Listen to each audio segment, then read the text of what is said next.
ভাইরা, এখন বলবেন হুজুর আতঙ্কে ভরে গেছি, রাতের বেলা ঘর থেকে বাহির হই না, ঘরের সমস্ত ফুটোগুলো বন্ধ করে দিয়েছি, তারপরও মনের মধ্যে আতঙ্ক, কিভাবে বাঁচবো কিভাবে বাঁচবো, সাপের কামড় না জানি আমাকে সবল দেয়, কথা ঠিক কিনা?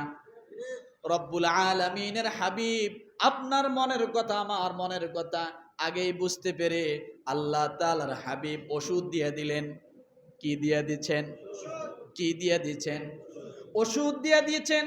তিরমিজি শরীফের 3604 নং হাদিসের মধ্যে আপনি পড়ে দেখেন, আন আবি হুরায়রা রাদিয়াল্লাহু তাআলা আনহু আনিন নবী সাল্লাল্লাহু আলাইহি ওয়াসাল্লাম قال মান ক্বালা হিনা ইউমসি সালাস মাররা, যে ব্যক্তি সন্ধ্যাকালীন সময় কোন ব্যক্তি যদি এই দোয়াটা 3 বার পাঠ করে নিজের শরীরের মধ্যে ফু দেয়, আল্লাহর হাবিব ডাক দিয়ে বলেন ওই ব্যক্তি 3 বার দোয়াটা পাঠ করার কারণে আমার আল্লাহ তাআলা সমস্ত দংশনকৃত বিষক্রিয় প্রাণী থেকে আমার আল্লাহ তাকে হেফাজত করে দেবে। দোয়াটা জানবো? দোয়াটা জানবো? আউযু বিকালিমাতিল্লাহি তাম্মাতি মিন শাররি মা খালাক।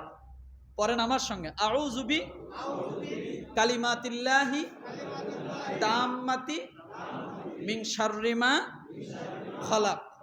কোন ব্যক্তি যদি ফজরের পরে মাগরিবের পরে এইটা 3 বার পাঠ করে, রাসূল বলেছেন তাকে কোনো বিষক্রিয় কোনো প্রাণী তাকে দংশন করবে না।